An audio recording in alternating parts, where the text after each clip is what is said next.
again. So let us proceed with the welcoming remarks of our head librarian, Mrs. Helen A. Advincola. Greetings to our dear students, teachers, fellow librarians, colleagues, administrative staff, to our IKM Director, Dr. Nino Nodosa, the PNU Management, to our speakers, authors for today, Ms. Marguerite and Ms. Criselda. It is my pleasure and the University Library to welcome everyone for this virtual event, an online book talk with the title Writing on Diversity with Marguerite Richards and Criselda Yabes in Conversation. We are very grateful for your presence today for this event despite the pandemic. We would also like to give thanks and acknowledge Ms. Frankie for helping us hold this event. And the talk will be about diversity and cultural awareness. According to the Oxford Learners Dictionary, diversity is defined as a range of things or people that are very different from each other. And cultural awareness, as defined by Kapina Bakote in 2002, as the self-examination and in-depth exploration of one's own cultural and professional background. It is very rare and somewhat unfamiliar for most of us to have a talk about this and be made aware of these things. Today, the speakers will deliver their conversation about their works in line with these themes. I hope that today everyone will learn and be inspired by their journeys. Thank you again, everyone, for being here and hope you enjoy our session for the day.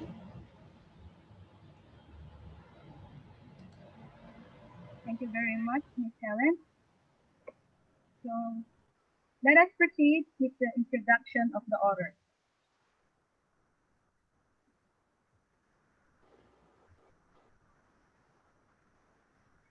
Okay. For our first author, she is Marguerite Richards. Let me tell you about Marguerite.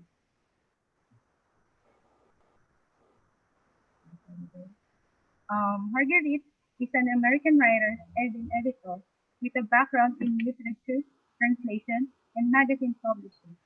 Focusing on world culture, she travels to understand the nuances that separate us, with the result to further our understanding of each other through her work. Based in Sri Lanka, she is currently editing three memoirs by Iranian, Kuwaiti, and Ugandan American authors, and writing short fiction vignettes for an artist book about birth traditions around the world. Get to know her more at margueriterichards.com.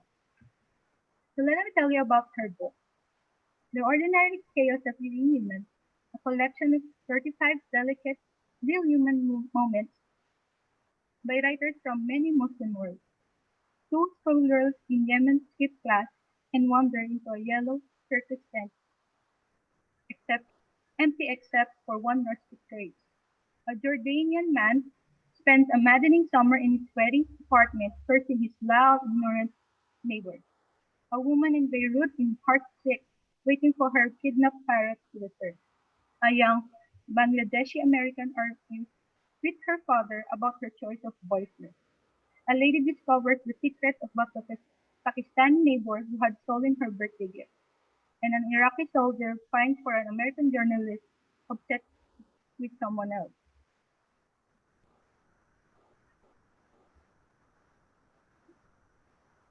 This ambitious collection is a 4-year quest to find diverse stories from many Muslim worlds that build bridges between each of us through intimate and incredibly human experiences of love, loss, laughter, and everything in between. Let me show you ABP about.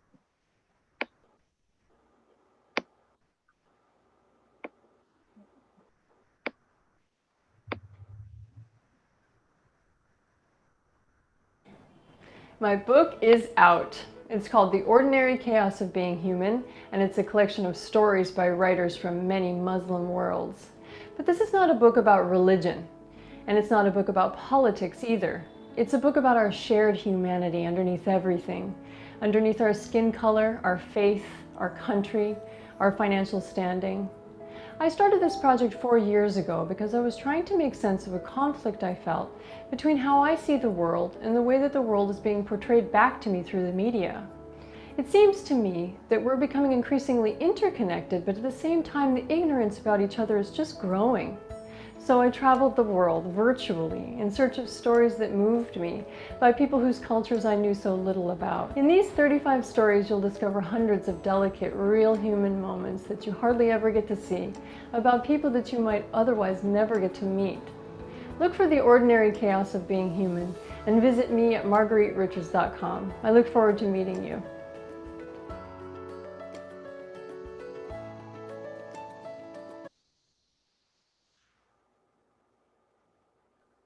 So that was Marguerite, and that was her The Ordinary Chaos of Being Human. For our second author, she's Criselda Yabes. Criselda takes any opportunity to travel anywhere, but she is mostly attached to Mindanao in the southern Philippines, where she spent her childhood, the subject of some of her books.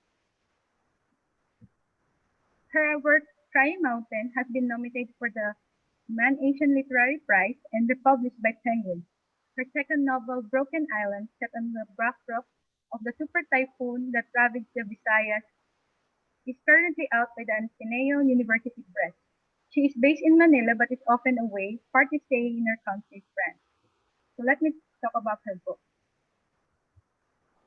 The Crying Mountain is a moving tale of courage and love, set against the Zamboanga crisis in the southern Philippines in the 1970s.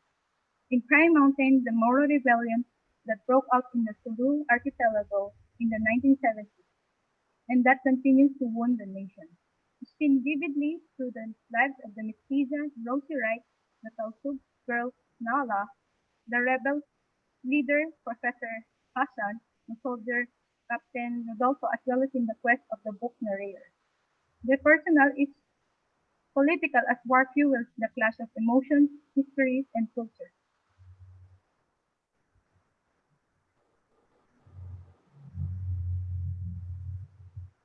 The story traces the lives of fellow residents, Rosie France Wright, a half-American girl who will look to the Muslim professor from Christian Zamboanga to Muslim Holo, leaving behind her husband without ceremony, Omar Hassan, her best friend Nala, a Tausug girl, and Holo's local Captain Rodolfo, who became Nala's lover. The event takes place against the backdrop of the escalation of communal and other tension during the 70s and 80s. Through the eyes of the narrator, the reader is able to allow the transformation of the law, from its former glory days of prestigious parties to the ushering in of a new era of more zealous religious observance. So, without much further ado, let me introduce you, Miss Marguerite and Miss Giselda. Good afternoon. Good afternoon. Good afternoon. I'm so happy to be here.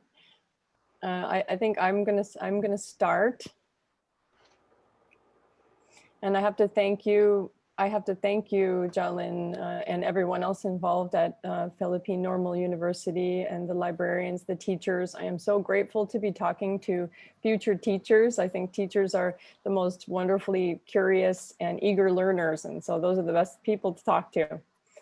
And just a reminder to send in your questions. Criselda and I both love the Q&A, so please don't hold back, ask anything. There is no question too small. And I will answer them later at the end. And also, if you want to learn more about the ordinary chaos of being human, please follow us on Facebook at Ordinary Chaos Book, or Marguerite Richards on Instagram. You can learn all about the authors. We have Criselda with us today, but there are 34 other wonderful people living all over the world that I'd love for you to know about. So please come join us there. And the books are only available in Southeast Asia for now. And so for all of those countries, you can find them on Go Guru. They ship internationally, and Kinokuniya, and locally in the Philippines at acrophils.com.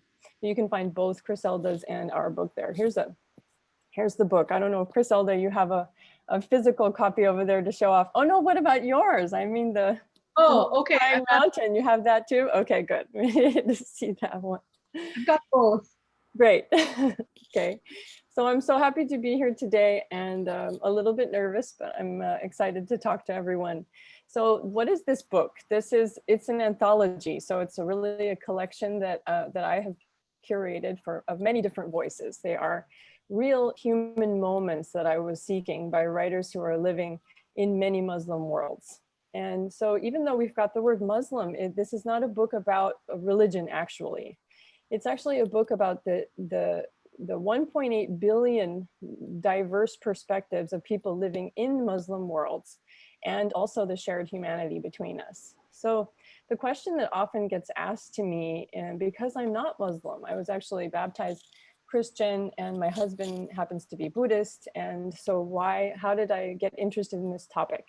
What brought me this interest? And so I would say, and it's actually not just one particular event, but it's actually a culmination of kind of what has been happening since 9/11 and the changes of the perspective and the worldview of Islam and how that has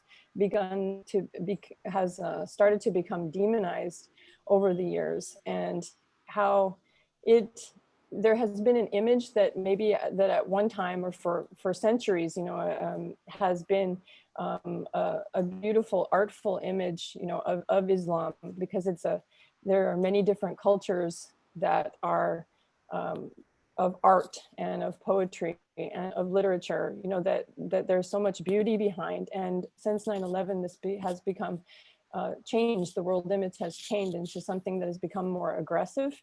And I find that very dangerous, that there has become this view that has been altered, and the shift has been taking place about so many people that are completely unrelated to the acts of terror that have been happening since then. So there have been many devastating events, and like I said, there's been this changing image over time. But what has affected me and brought me to it, there have been a few different events that kind of really touched me and really moved me to bring to start to put together this book. And so one of the first ones that came about was I used to do some writing for a travel company, and there was I would ask questions to travelers who would go to countries I hadn't been to tell me more about their experiences. And I met one lady who had traveled to Iran, to Yazd, and she was traveling on her own with a guide, and she saw three women that were coming out of a mosque, a mother and her two daughters actually, and she wanted to get to know them. So she asked her guide to help her interact with them, and because they were very friendly, and so they sat down and ended up speaking for 3 hours and had a wonderful conversation. But this woman came back to me with this surprise. She told me that one of the questions that the 15-year-old daughter had to her, that she had never met an American before, this young girl. So she was thrilled to meet one, and asked her, do Americans know that there are good Muslims in the world? So when I heard that question, that this young girl, who, didn't know any Americans in her life, as she really wanted to eagerly understand what our perspective was on Muslims, it broke my heart that she had this sort of awareness that image was changing. And it just felt so wrong for me that it touched me to the core. And probably, there were a lot of little small moments like this. Another moment was also, a little bit sooner, close to right before I started putting together the book in 2015. In November, there were the attacks in Paris, and that felt very close to home, because there was a particular event that happened in a restaurant, Le Petit Cambodge, Vietnamese and Cambodian restaurant there, that I had actually dined at only 3 months before. And so I have, besides that I was there, I also have friends and lots of friends in Paris. So I called one of my friends and to ask her how she was safe and how she was feeling. And she told me about a neighbor of hers, a fellow mother, who was a hijabi lady who was not leaving her home anymore. And she hadn't been out for maybe a week because she was too afraid. She was too afraid of what had just happened and how people would regard her, and actually even for her own safety because what had just happened. And so that just that just destroyed me, just to know that she could be fearing her neighbors. She could go from one day to be, you know, a participating member in the community, a highly respected member in the community, you know, amongst her peers, to the next day, you know, being feared. It broke my heart for her. But aside from these little things that you hear about and that really affect us like that, I always have to mention that the reason why I didn't put this book, why I put this book together was not particularly because I'm trying to help these people that I'm talking about. It's because I'm trying to help all of us. It's because I have something that needs to be done for all of us. We are, once that I, you know, or, you know, any one of us shuts the door on understanding 1.8 billion people, that's a quarter of our world population. Once we close the door on getting to know who they are and we have some changed image of who they are, it's terrible. We lose too. We lose, and we all lose. And so I had to do something to expose, you know, the reality, to share the reality of these 1.8 billion people that have their own stories to tell and that are not responsible for the actions of so few. So that's kind of what got me started. Marguerite, thanks for Okay, I'll breathe now.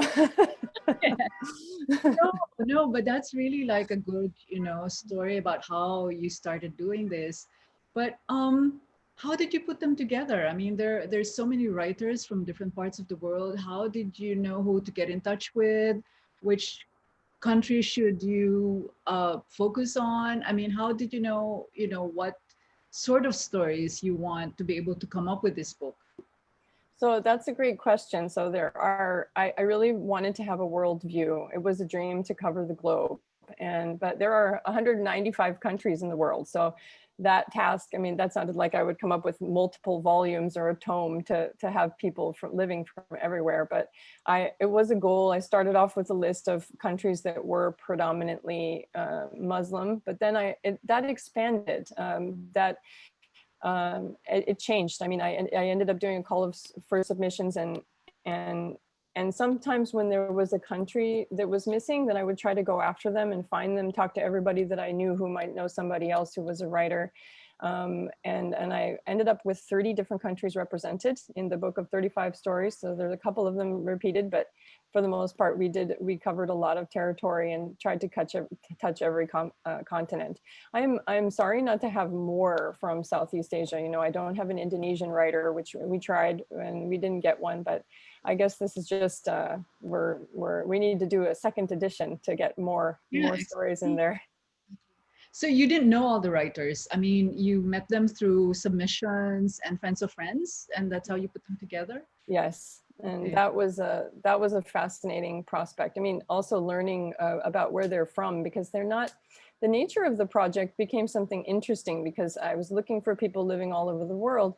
But because I was looking for English works, that means that often they had migratory lives. You know, they were living in multiple countries. They were, you know, moving from one country to the next, or living half time in each country, and sometimes even 3 countries. You know, we have one contributor who's, you know, has lived in Kuwait, the United States, and is currently living in Thailand. So it really makes for a rich group of people. You know, and then you, for example, you know, you have Philippines and France are your 2 homes. So Yeah.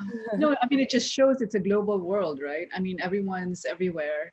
And I also noticed that in the book, which I really love, by the way, when you sent it to me the first time, um, is that you also have some parts there that were translated, right? I mean, yeah. so it's not like, yeah, that everyone had to write in English. Yeah, I I, guess. I have a translation background. So in the very beginning, when I was trying to formulating how I was going to do this project, it was also a dream to have only translated works. That was the goal. but I actually quickly found that that would be too difficult for me to manage. As an editor selecting the stories, I would have to have a team of 5 different editors who spoke really well, who were able to determine whether the stories would fit the bill. So I think there's somebody who's coming into the stream. I think somebody's camera is not on mute. Uh, yeah, sorry, I don't know what's going on, but yeah, carry on. Yeah. So it I ended up having there were 2 stories that I couldn't turn down because there was who did I have? I had one story from Beirut and from a great writer in Beirut and a wonderful guy that I had been chasing down from Iraq, and they both came to me and said these stories are going to come in Arabic. So I found a translator and just crossed my fingers that after the story I would commission the translation and then just hope that the stories were good. And I asked a couple of people for their advice and that I trusted, and they turned out great. So I'm so happy I did that. I would have liked to have more. Yes. No, but like you said, Actually, I have 3. I have 3 yeah, translators, yeah, actually. yeah. But like you said, this is an opportunity for a second volume, right? Or maybe even a third. I mean, who knows? Anyhow, yes, I remember Jay, our agent. We share the same literary agent. Sending me an email message about this, asking me if I wanted to write something about the Muslim world. So I said, this is going to be a little bit strange because I'm not Muslim. So how did that work? I mean, how did you decide to use my story and even others? Were they also Muslims or were there also non-Muslims? Yeah.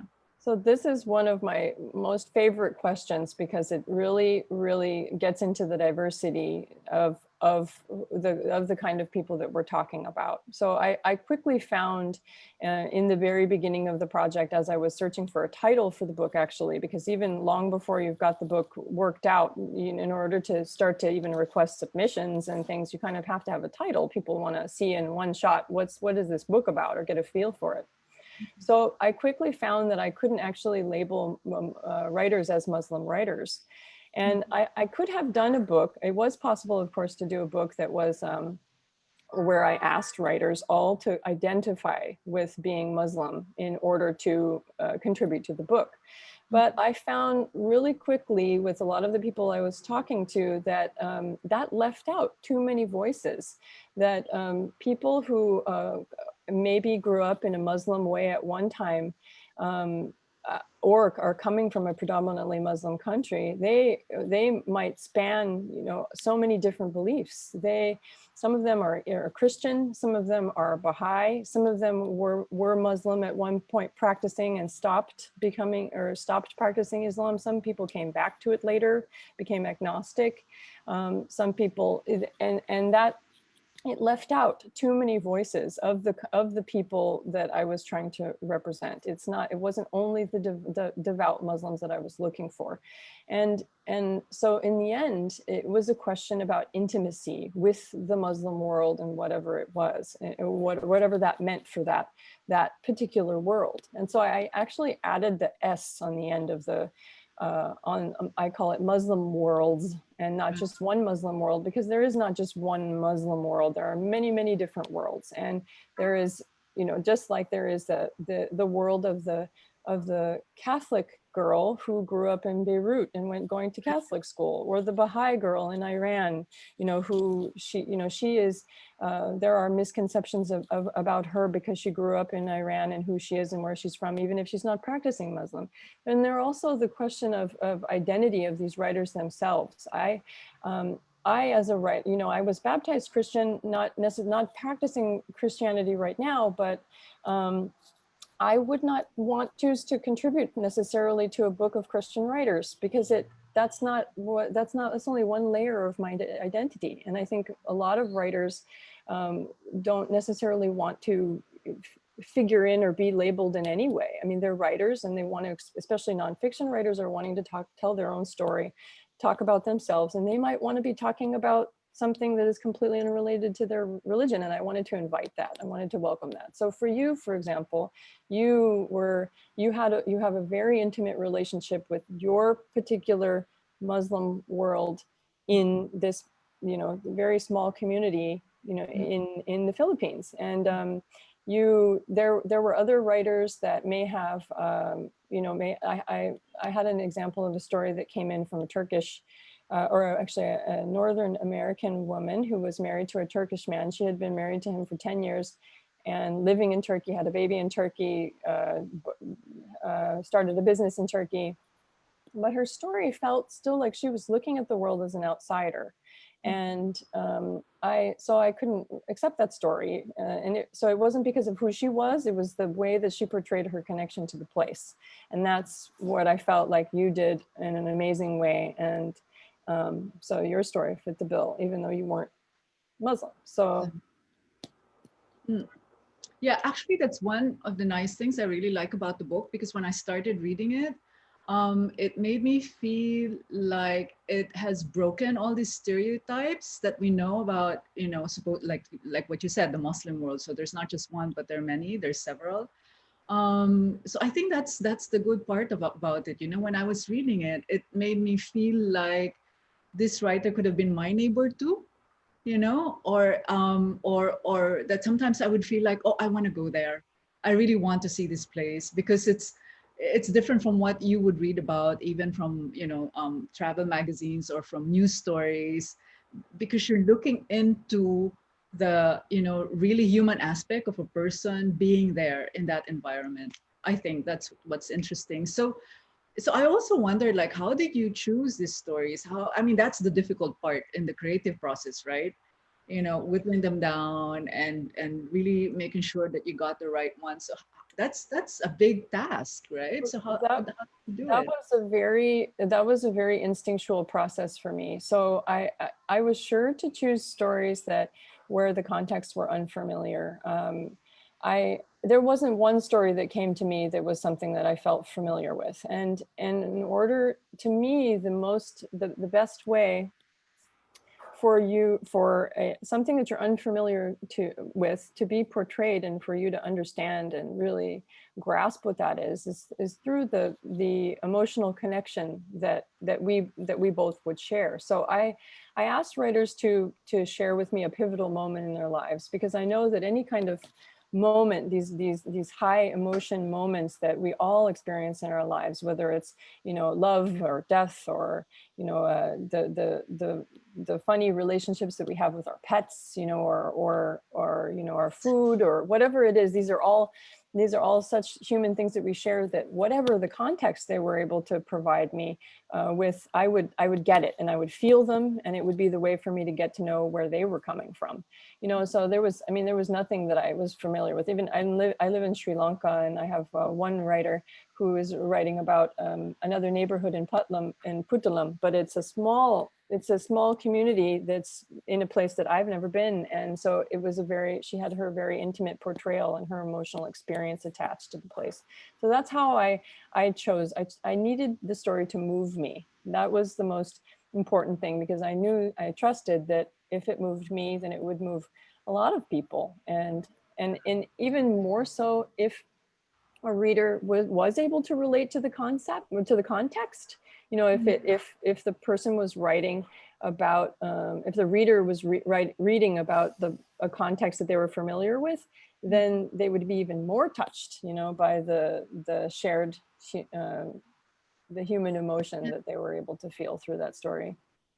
So what moved me about your story was Dad's. So your story is called From Sulu, Farewell to Dad, and this was a tribute to your father. And I lost my father just a couple of years ago too. And the way that you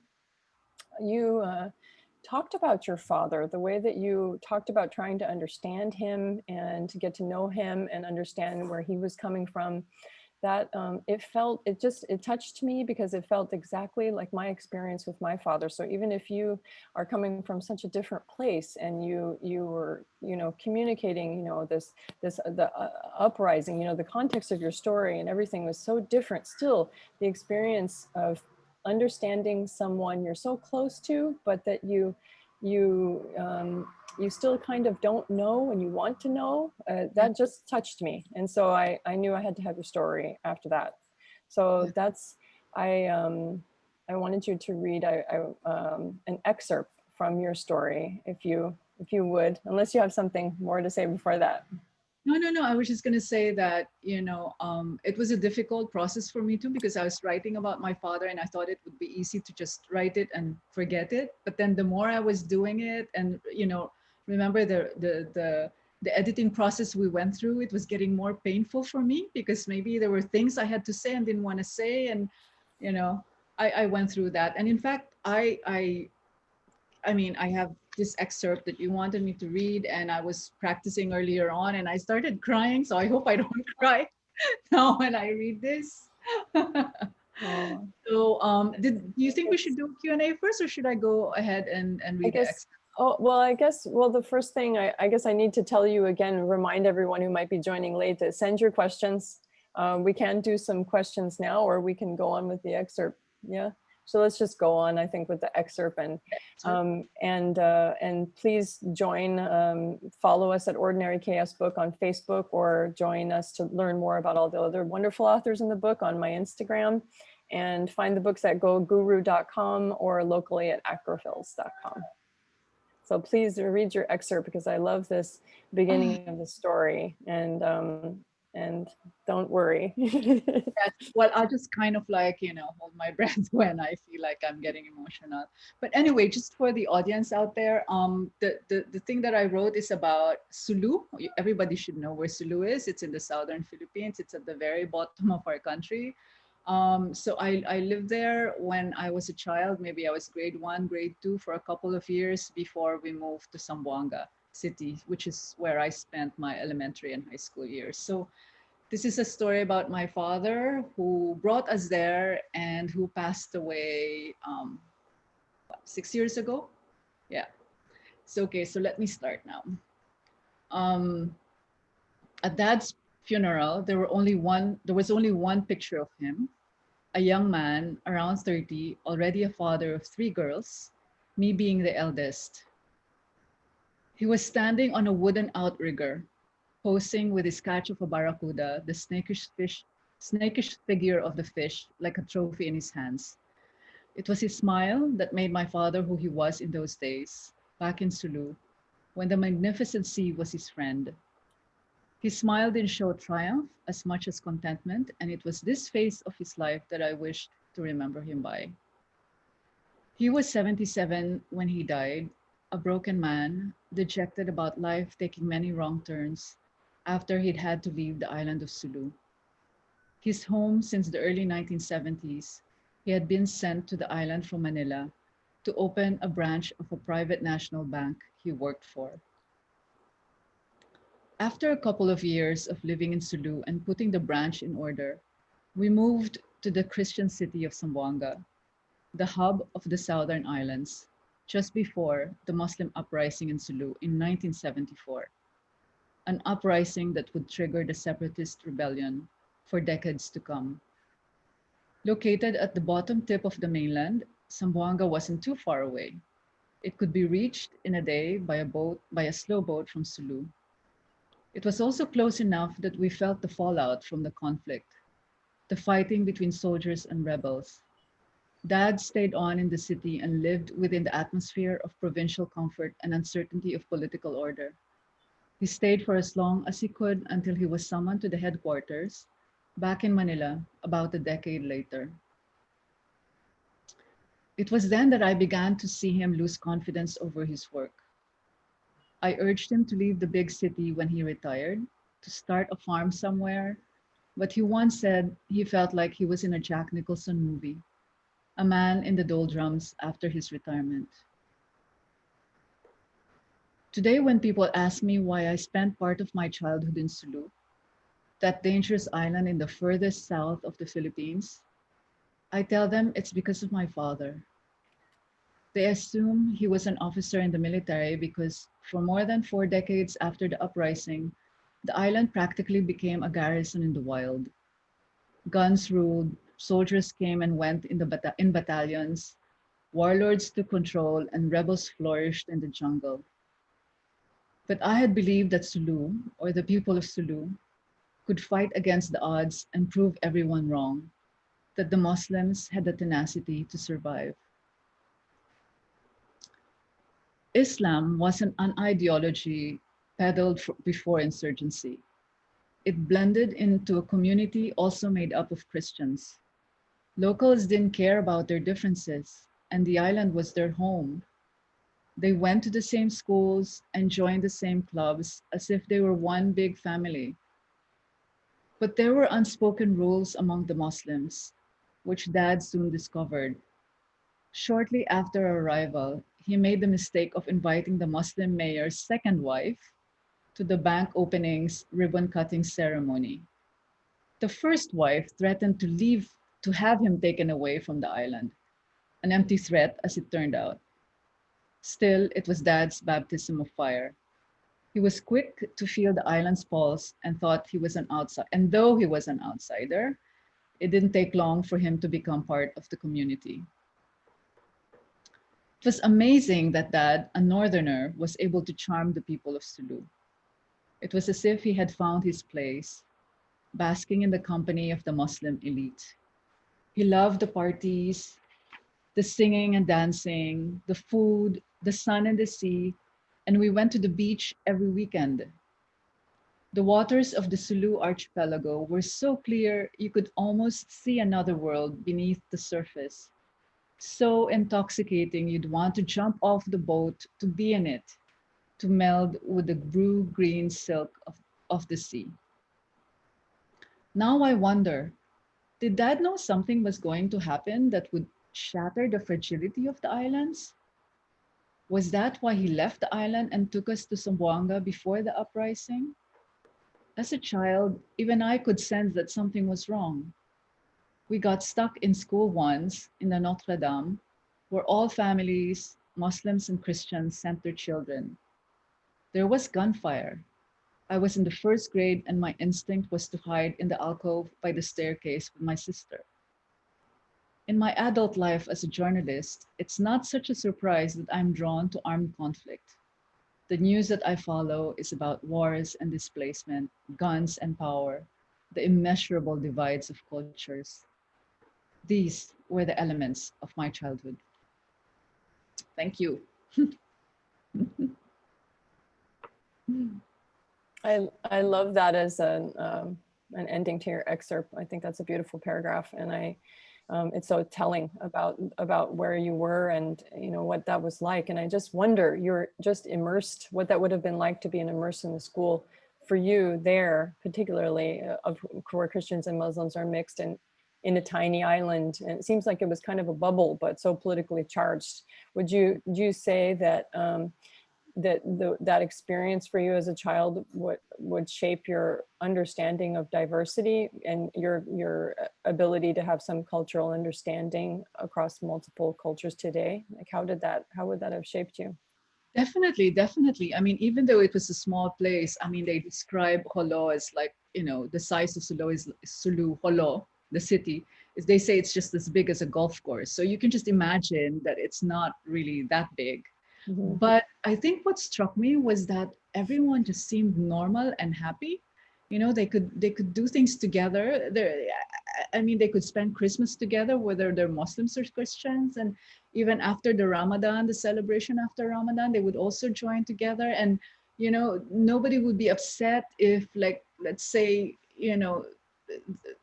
they were selling meat, pork in the market and, the Muslims would be walking by. I mean, there was just so much tolerance. Right. It's natural. And yes, it was so natural. And so I think that kind of like prepared me, and not just going to other parts of my country, but also to other parts of the world where I would just be naturally open to everyone, whether they were African or non or Muslims or whatever. I mean, I was just naturally open to them. So that's such a beautiful experience to have as a child, to be able to experience that so purely without having a different situation before. Exactly.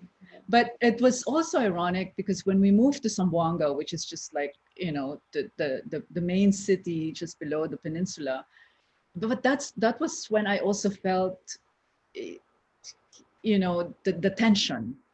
And it was a bit of a racial tension. And I felt that too. And my sisters and I couldn't figure it out at the beginning because we were kids, you know, it's like, what's happening here? There's something strange.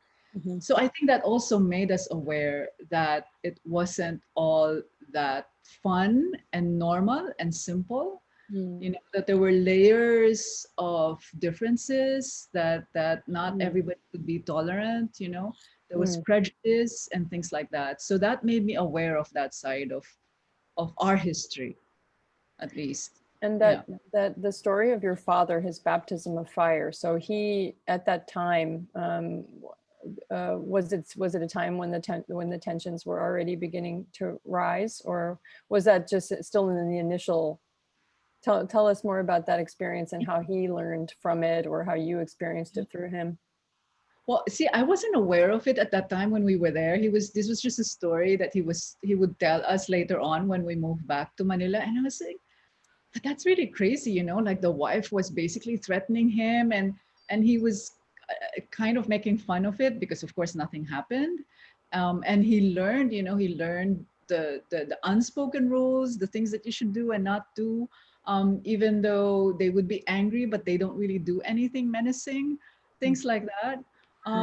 So, but in the end, I think he eventually understood them, and he developed some kind of an affinity with the Muslim people that he learned. And in fact, when we moved to Zamboanga, and because he was working for a bank, it wasn't so surprising that a lot of his clients were Muslims, you know, and the bank was like next to the market where there would be a lot of commerce going on between, you know, the Muslims and the Christians. So he knew his place. He knew that, you know, he had respect for them and they had respect for him, Mm. and that made him also like part of who they were. And I even remember one of his staff who eventually joined the rebellion, um was, I think he was his clerk or something, I can't remember now, but you know, he would like dress himself in a cowboy outfit, you know, with his gun and boots and things like that, and his cowboy hat. But Mhm. to him that was more like, um, you know, respecting my dad and telling my father, I'm going to protect you no matter what. Mm, that's really sweet. So, yeah, so that we remember things like that. Yeah. It's a wonderful thing to have experienced that sense of community despite or within the situation of diversity, right? So there was a comment earlier that Helen made about it being rare to have a talk like this. And so I wonder how the discussions in the Philippines, sorry, I'm going off the record here, off the, off the script, how the discussions in the Philippines are right now. I mean, is it because Muslims are still they're such a minority in the Philippines? Is this the topic of cultural diversity in these discussions? Is it very rare? How is it evolving there? Do you find? Uh, well, right now we have the new autonomous government. It's called the Bangsamoro Autonomous um, uh, Bangsamoro Autonomous Regional. Uh, oof, I can't remember what M stands for. But anyway, it's a regional, you know, it's giving autonomy it's giving autonomy to the 4 or 5 Muslim provinces that are under the Bangsamoro um, region. And well, it doesn't really, there's still the divide between the north and the south in some ways. I mean, it isn't something that people in the north would continually try to find out what's going on unless you're really involved in Mindanao politics or Mindanao Mm, stories, mhm, and things like that. But otherwise, you know, it's still like another world for people in the north. okay. um, So if, but things seems to be going well in the south. I mean, in terms of, because this is a new parliament, and so they're discussing new laws for the future. okay, So, okay. So back to the writing topic, for you, you spent so many years, well, I'm actually thinking about going back and forth between writing fiction and nonfiction. And I right. wonder, since the connection we talked about, the reason why I chose all the stories from the book is about these very human experiences. It is it might feel one way in fiction to write about personal drama, but another way to write in nonfiction about your personal drama, even if it's about the same context of the story. So how for you, tell us about what it was like for you to write this story, how it might have been different than your writing for Crying Mountain. Well, okay. Well, first I have to tell you the story of Crying Mountain, because when um, before, before I thought of doing it as a journalist, I went back to Holo and stayed with friends of my father, who were still around because a lot of the families had already left after the Mm-hmm. rebellion. And I thought I would do a nonfiction account of how the rebellion started, because there was hardly anything written about it. Remember, this happened in 1974. This was just like the early stages of martial law. So you had press censorship. Nobody knew what was going on. I mean, I remember I was already in Zamboanga at that time, and we lived in front of the airbase, and we would just see planes coming in and out, and soldiers coming in and out, and refugees too. And that was it. But there was no big news out of it. Nobody knew what was really happening. So I thought, years later, I would go back there and stay and interview people. But the funny thing was, when I was talking to people, they were telling me about their love stories. So I said, well, I can't do a nonfiction thing out of this. So, and I can't do, how am So I going to piece wonderful. it I together? love this. I You love know? that. So I ended up doing fiction. And that was my first attempt at writing fiction. And so that's how Crying Mountain came about. And when I did the stuff for you, it's basically saying that if it weren't for my father, I wouldn't have been there. I wouldn't have had the privilege of knowing Sulu, which is a place that's still very special for me. And so I wanted to honor him because of that. Um, and that's basic. Actually getting into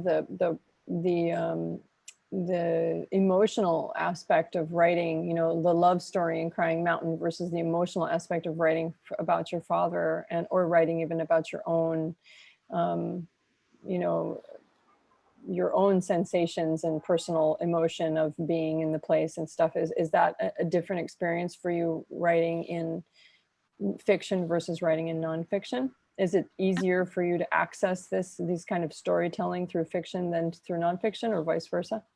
Well, when I was doing fiction, I was having fun in a way. I was telling a story that was different from what others knew of Sulu, because it was also bringing back what it was like before the war. Where you had a movie house and they were showing movies like The Love Story.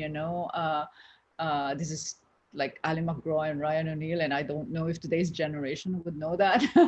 But things like that, and where they would go, out, what they would eat in cafes, things like that, the kind of songs they sang, and the cars that they had at that time. So I was having fun doing that in fiction. Mm-hmm. But when I Freedom. was, yes, I had freedom, exactly.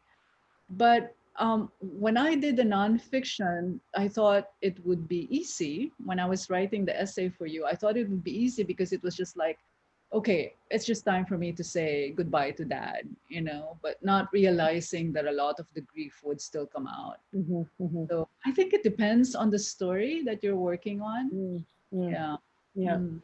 And then, so that you talk about for Crying Mountain that the personal is political. So I mean, that just makes me think about, how I just always in storytelling, how it's, how important it is to try to, in good storytelling, how to relate your emotion, and so you're telling, for so many years you've been telling this story, and as a reporter, and then but now you have to bring in the personal drama, the personal story, in order to explore the political conflict through this book. So I guess I wonder, you would expand on the um, how did you bring yourself into the book, and what does personal is political, what does that mean to you for this book in particular? But I saw it through the personal stories of each individual. I mean, when I was there, staying there for a month, 2 months, maybe even 3 months, I can't remember now. and listening to their love stories, I realized that was political too.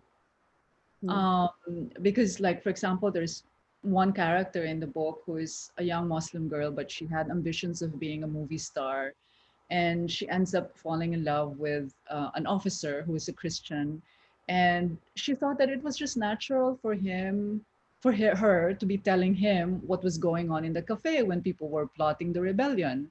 So in a sense, she became a spy without really thinking of that because she was in love with the officer, you know? Yeah. and and to her the rebellion was just like one of those things. It was no big deal because her main goal was to be married to this officer and be in Manila and, you know, be the wife of this dashing guy and all that. But that had consequences to what happened on the island, you know, an Yeah. island that fell apart, that was burnt, you know, where she lost her friends, she lost her families, and and it was irreversible. It never went back to the way it was. It just kept spiraling out of place. So you see, with that little thing, that's just her love, you know, it's to her, it's a personal thing, but it affected an entire community. Yeah. Yeah. So do you want, I wonder if we have time to read a short excerpt, or if we should go from Crying Mountain, or if we should go to the questions. I think we should go to the questions. I'm sure a lot of people have questions. I mean, I'm looking at the chat box now. Maybe It's Jalen can tell us if we should go into the, go into questions. okay. Oh, there's even one question here that's, yeah. Anyway, I don't know who's going to curate the questions, but I saw one question here. Should we go Jalen. ahead? Hi, hello. So there's Yeah, at least two questions here. yeah. So from Miguel Jose, are there people appreciate your work today? You know, some people appreciate your work today. I'm sorry. Jalen, was that question for me? Oh my God, nakita. Yeah, was that for me? I think this was for both of you. So what's the question again? I'm sorry. There people appreciate your work today, Are right? there people who appreciate our works today? It's Yeah. somewhat broad, but that was a Yeah. So question. for me, I'm pretty new in this world. It's taken me a long time to get the courage to write a book. I've done some travel, published some travel writing in the past, and some other articles, and this is my first book, so this is all brand new for me. Criselda is the yes, Criselda is definitely appreciated today.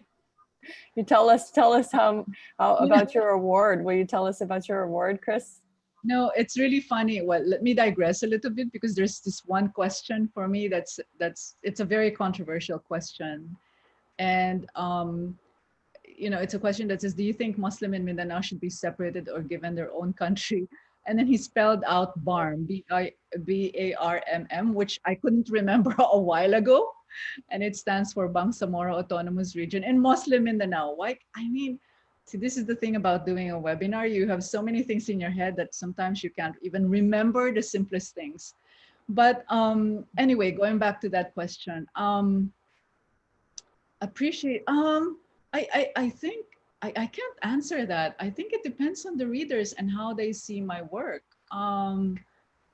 Uh, I can't be very presumptuous to say, you know, yes, yes, yes, it's appreciate. I mean, of course, I'm very happy that a book like Crying Mountain came out because there were very few writings on the South.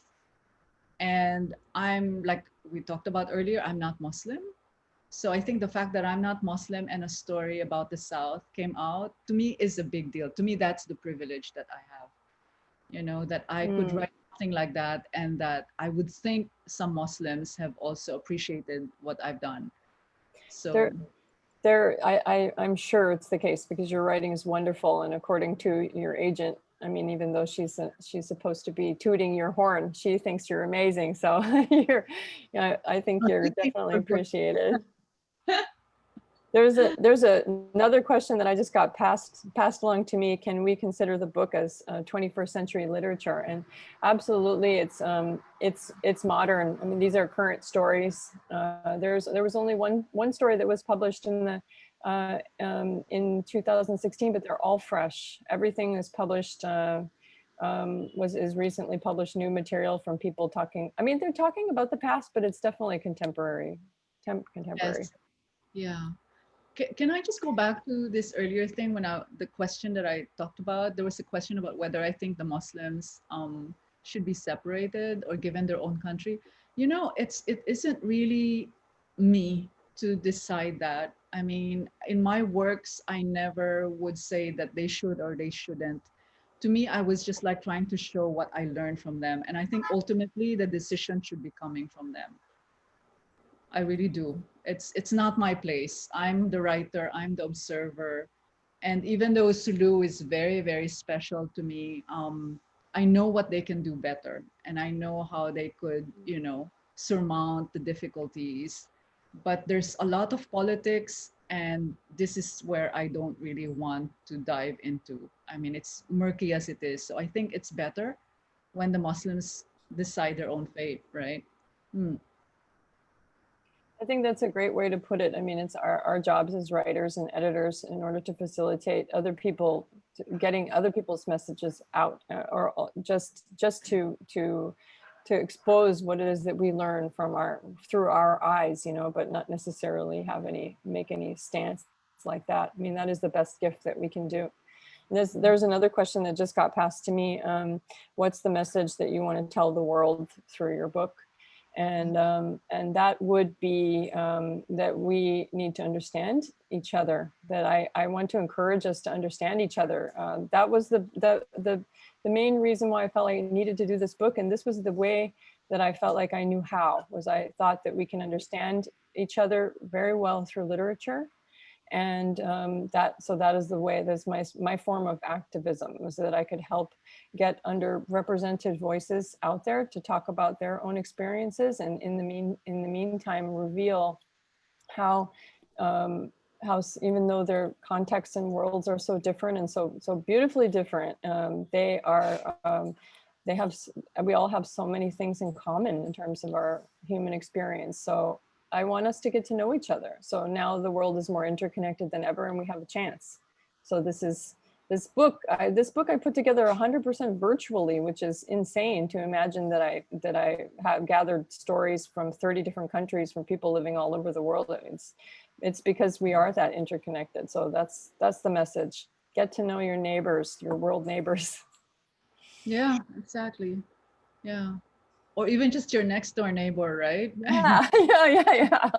Actually, in many cases, it can be that. I know that, yeah, Yeah. depending on where you're from. So I'm getting, Frankie's passing me along these messages. Let's see. So here's another one. As a teacher education institution, how can we implement successfully and effectively the principles of diversity and multiculturalism in the classroom? I think that's a great question. And I'm so thrilled to be talking to teachers and future teachers. And that was a real big goal for me with this book, was to be able to get it in the classroom. I really want people to encourage people to tell their own stories. Especially in communities, where there are a lot of immigrant populations, and I think it's very important that we encourage these students to be telling their stories, telling about where they come from, and for us to be celebrating where it is they come from. That can often get lost, when small cultures are more integrated into more homogenous societies. We can look at them as the other when we're forgetting what rich cultures they come from. And so I think that through storytelling, I always thought this book could be sort of a template, that students, especially writing students, could produce their own stories, and for whole classrooms to create their own work that is similar, of different cultural experiences. That they're even interviewing your parents, if you're born in one place, but your parents come from somewhere else, and to learn what their story is and appreciate that. That is how I think the best way to implement these you know, multiculturalism in the classroom is to have people tell their own story. So I, like, for example, it wouldn't be my job to tell these stories for these people. We really need all of the people to be telling their own story, because it's quite unique and quite intimate. As I mentioned with this lady who wanted to write a story about Turkey, it just, you didn't feel it because it wasn't her story to tell. So that's what I say about that. Do you have a plan about writing different concepts or subjects for your future work? So is this a question to me or for Criselda? Do we Maybe know? both. It could be for Yes, both. we both. I think. So you start, you tell me, do you have a plan about writing different concepts or subjects for your future works?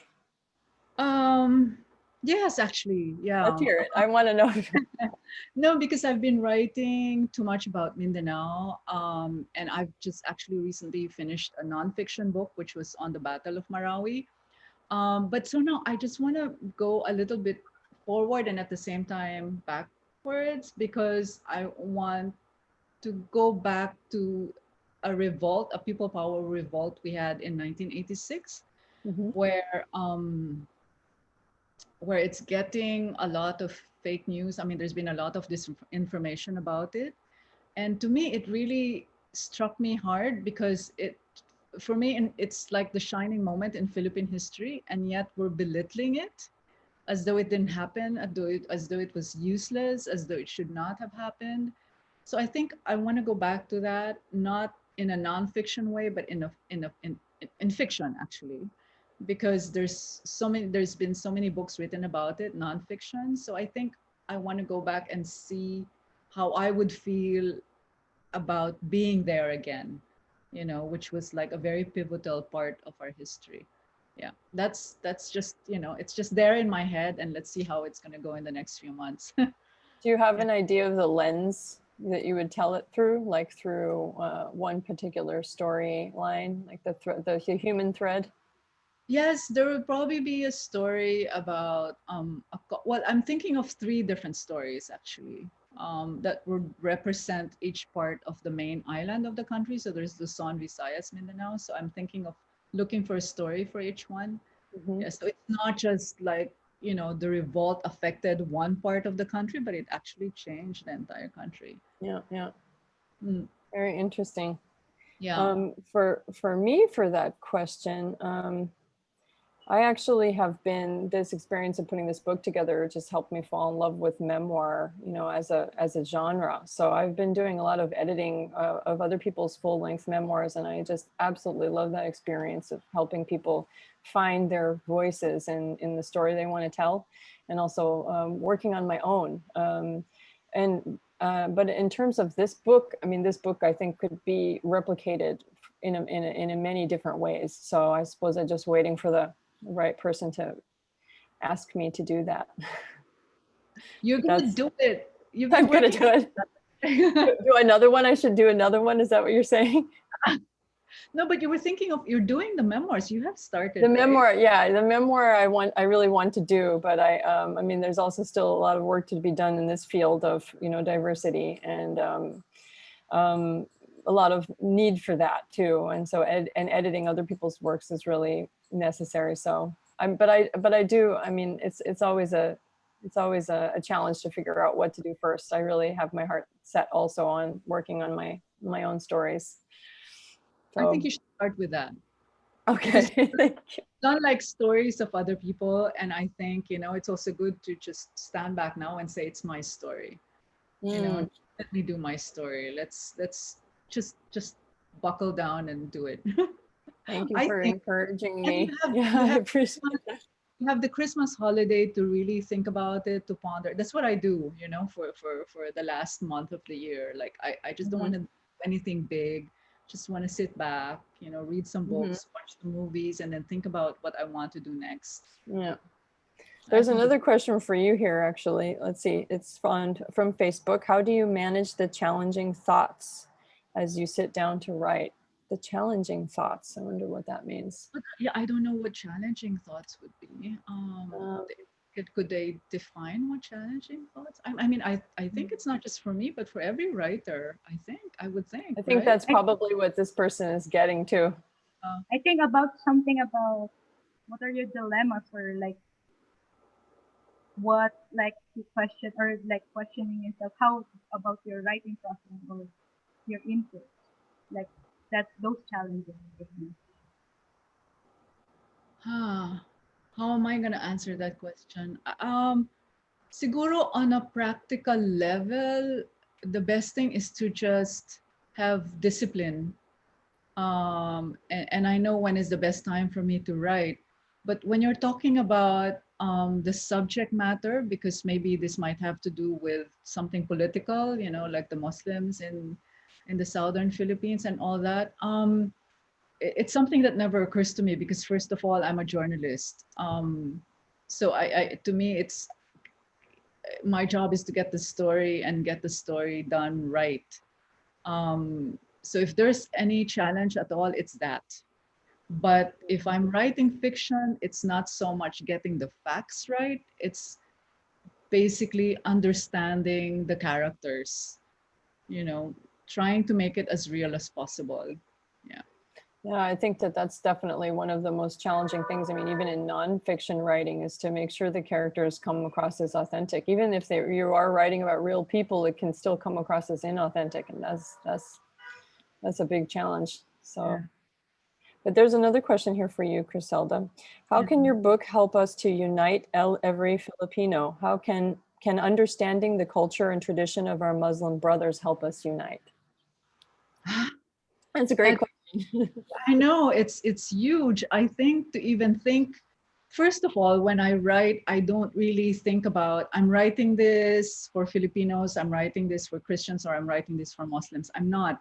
When I sit down and when I think of a story, I want to write the story because it touched me, it affected me. And I usually feel like it's a story that has to be written. Um, and maybe from my point of view, in terms of trying to unite them, if because I don't think of that. I think it's more like if you bring out what you know and what others don't know, and that's enough, to open their eyes to things that they're ignorant about, and that might change in a way. But I'm not, it's too big. It's too it's a tall order to say, you have to unite a country. I think it's too much. I'm not sure how I Well, can do that. but Um, I think it's probably not. I mean, I would say that it's not your responsibility, but you take it upon yourself to help understand, understand these other people just by sharing yeah, their experience, right?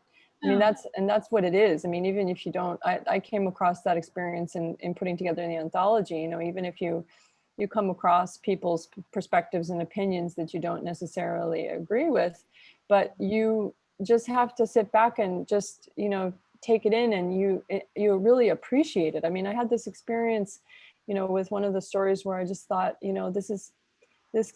this guy is just being himself. He's so sincerely, frankly being right. himself, that I just have to see the humor in his character and love him all the more for it. And no matter, he's just so different than me, but I love him for that. And because he portrayed himself so honestly, so authentically, even if I don't agree with him, you got to love him.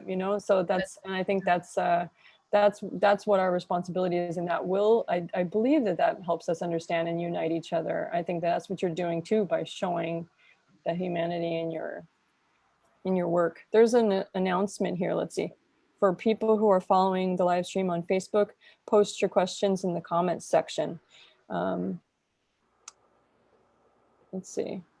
Yeah. And then also another question here. What can you say about the schools and universities that don't support books that depict activism inside the campus? What does that mean? What can you say about the universities that don't support books that depict activism inside the campus? I wonder what that means.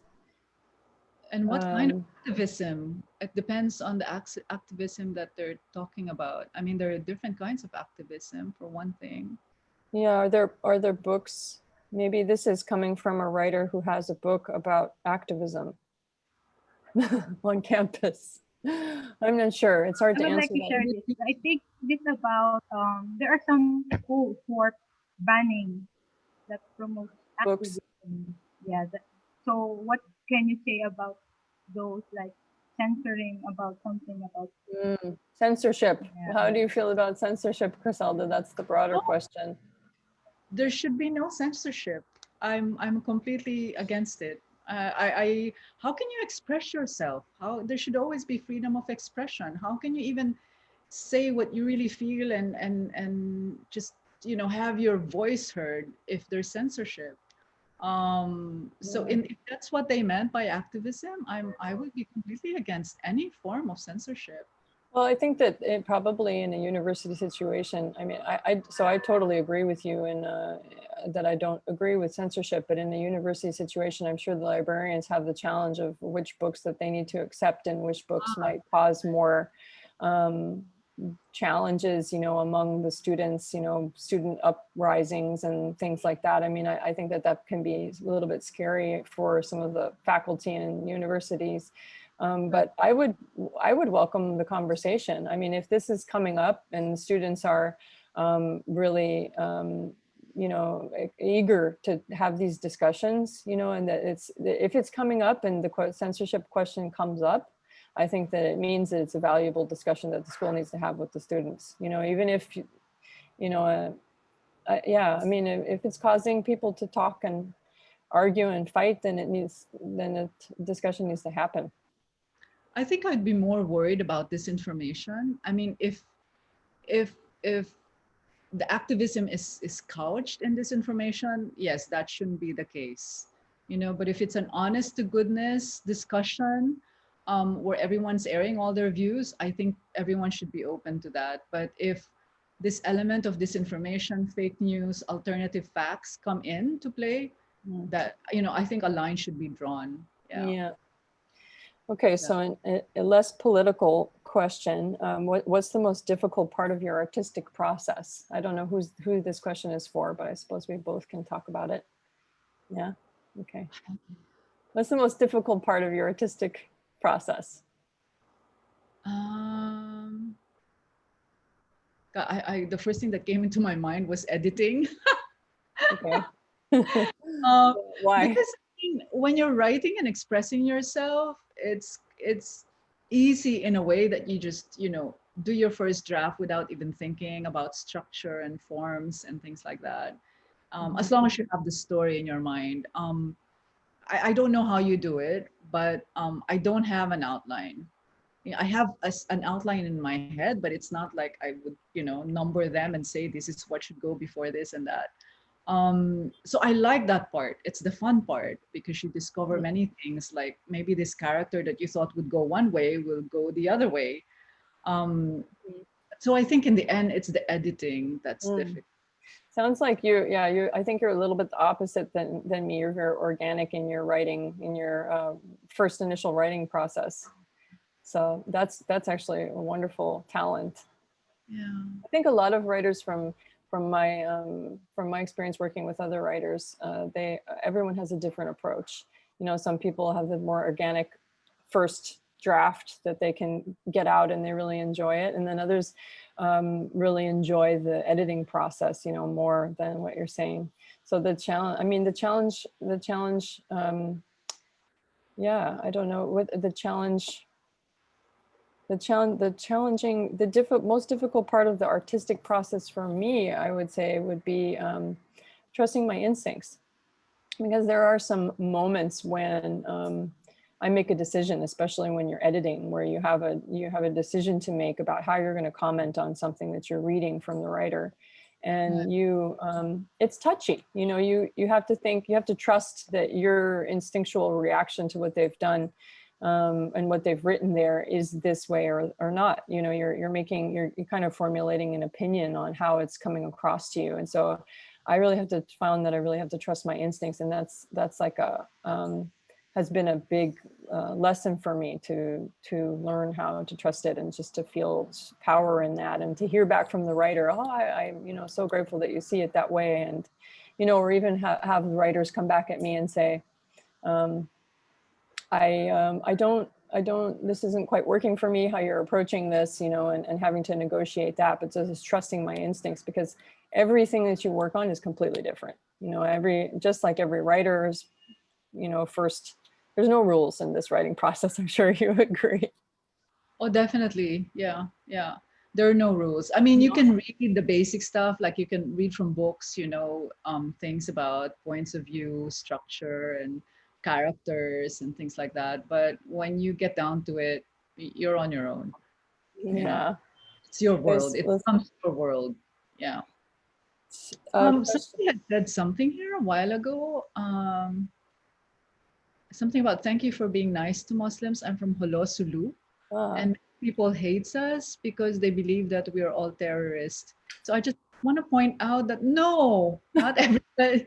That's not true. I mean, one of the reasons why I like going back to Sulu is because I keep learning new things. I mean, like last time I was there, I saw that there were new cafes. There was a market, a vegetable market that a community was trying to set up, things like that. And years ago, I saw this woman. She used to be a princess, and she went back to Sulu to just help the farmers make coffee, and they've started producing coffee. I mean, selling it to markets even here in Manila and in other parts of the country. So I know it's hard because of the conflict and also because of the politicians who are there. But I think, but ordinary people can actually show that they have a lot going for them. yeah. And in some ways, you've given that voice, and you're showing that it's worthy. So that's really important. Yeah. Mm. Anyway, There's okay. Next one. there's see there's another question here to me. How do Yes. you get inspiration to write a story? That's a really good question. I think that it comes in. I think that I have many more stories than than I have time to write. Actually, I think the inspiration comes all the time. Basically, I think it's the most important thing is to be extremely curious about whatever it is, and to follow your own curiosities. I think the best stories we write match are the things that we are most curious about, because if you have 100 questions, then you have a book. You just have to find those answers and find the right people to show that to you. So it's about just really honing in on what your interests are, whatever it is. If you're looking for the inspiration, I mean, if you have the idea but you don't know how to get started, then I suppose always have one-liners that come into my mind. Like I feel like I have 500 first lines for 500 books, So I think that if you have a one-liner, that you feel like, wow, that's a great first line, then you probably have a story that can follow that. So I don't know, do you have an answer to that question too? What's your inspiration to start a story? Well, I think I get a lot of my inspiration from being a journalist. I mean, just think of the tons of stories that I've come across with, and sometimes even just riding, being on a plane or taking a boat ride to somewhere, something would just come to me. And so I think it comes anywhere and anytime. That's right. A lot of people talk about the creative process as not being something that we're actually in charge of. Have you ever heard that story about how it just kind of descends upon you, and then it's our job to sort of grab it from the ether? And I think that's the case with all artists. It's not just writers. And then sometimes you have colleagues, telling you, sitting you down, sitting with you, I mean, inviting you for coffee and saying, what do you think about writing this story and this story? And somehow when you're listening to them, it's like, not really, I mean, it's like, it feels like someone's imposing a story on you that's not really It doesn't feel right. Yeah. right. Yeah. Yeah, it's hard to say.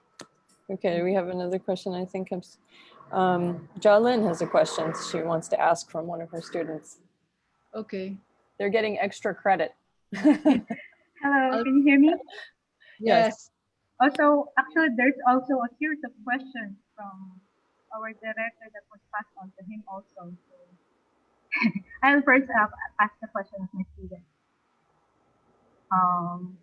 So I'll say this by what is question was really. So I think Criselda could understand Filipino naman. So you could so we could just translate it this way Yeah. in your words. Yeah. Because it might be reinterpreted if I translate it. So Yeah. if this was his question, um, kung papaano siya nakapag-adjust, this is for Criselda, when she arrived in Manila. Kasi di po ba, ma'am, iba yung environment tsaka culture. Tapos pwede po bang maging reason yung pagka-miss niya sa lugar niya? Kaya nagawa niya yung book. So did you miss, what's the, So did I did miss you, Zamboanga and Holo? Is that it? no, I think he is asking that when you arrive in Manila, so did you made an adjustment? Uh, were you able to like blend in or something? Like what did you experience about the Uh, distance between the Manila and then to Zamboanga or yeah. yeah. Alam mo, kasi it was different kasi after Zamboanga, nung pagpunta ko na sa Manila, sa university na ako kagad. Yung university yung pinantuhan ko sa UP. So sa UP, alam niyo naman yung reputation namin, open kami sa lahat, di ba? Kaya hindi ko na feel na magkaiba ako or magkaiba yung mga tao doon kasi nga we're open to all sorts of things. Ang na-miss ko talaga yung Sulu nung tumira na ako sa France. Kaya ako rin sinulat yung Crying Mountain. So dapat bilhin niya yung Crying Mountain para maintindihan niya.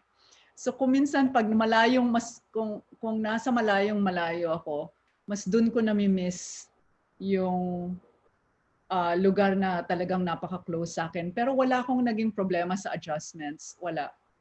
Wala talaga. Mm-mm. Kasi lahat nasa utak ko eh, you know, nasa hindi ako nagkakaproblema sa yung outer environment ko. Hindi ako nagpapa-apekto. Yeah. Mm-mm. Thank you very much. So he just wants to like, actually that relates to also to my question. And Yeah. I need relate or something. This was the thing that I like struck me the most. So I think this will be that I asked this for both of you. Like in your writing process, this is usually not, I'm not sure if this is what usually felt or because there's a difference between sympathy and empathy. So I want to point out empathy. So when you were structuring your writings, I'm sure you have felt this. So what was that feeling like? The empathy from your what you have heard, what you have experienced. What could you point out this for this event? Margaret, would you like to start with that? Sure. That's a really great question. And it's so, I think a lot of people don't understand the difference between sympathy and empathy. And it's, I wish I had something more scientific to tell you, but I feel like it's very gut oriented. I feel like that it really was about feeling like you understand. It's a deeper level of understanding. It's not a feeling of sorrow or pity or anything like that. It's more of a feeling of really knowing, of getting to know the person. There's you get to know the person, and then therefore you almost feel like you could understand how they would react in other situations. You know, they become your sisters and your brothers. You know, they I mean, you don't, obviously can never have lived their exact experience. You know, it's impossible to have lived someone's exact experience, but once you get to know somebody with such intimacy, because they're able to portray that through their writing, then that's when the empathy happens. And that empathy is exactly what needs to happen to move toward cultural understanding. If you stay at the level of sympathy, then it's a more removed, less intimate relationship that you have. So I don't know if that answers your question, but No, that's exactly, that's actually great because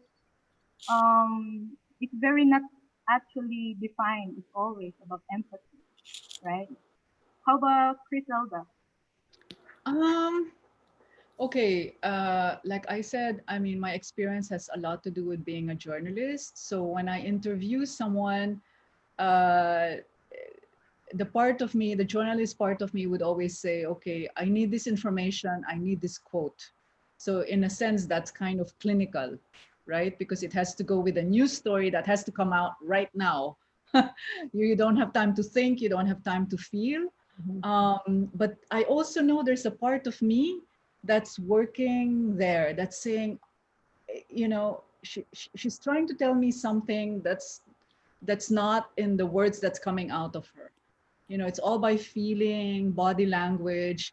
And it's only later on, like for example, if I have to write a news story, it's only later on that it would hit me and say, oh my God, that's her story. Mhm. You know, which I cannot really put in a news story, Right. because it's not news. Mhm. So I store it there. I store it at the back of my mind, and write it later when I'm writing fiction or an essay or something, where I'm more free, where I'm freer to explore this kind of feeling. Mhm. And one example, for example, that I like to give was when there was a disaster in Leyte. This was in 2013, Typhoon Yolanda, which is the biggest typhoon we had in recent years. And I flew into one town um, that, well, obviously you get there and everything was, you know, destroyed. And I went with a small group of policemen who tried to establish order because there had been panicking and looting and things like that. And so I just one night I just sat outside the police station, which was like a big building, you know, now a carcass. And I was talking to a girl seated beside me, and I was just trying to get information like what happened at the night of the typhoon, this and that. So there, I got the information, but at the same time, she was also flirting with a guy beside her. And to me, that struck me the most because, like, wow, you know, there's been a disaster, and yet she's flirting with this guy. So I think I could feel what she was going through. Like she wanted to have something normal right away, you know, from something that was so devastating. And you know, when you say empathy, you couldn't judge her. You couldn't say, you know, why are you even flirting at a time like this? No, it's not that.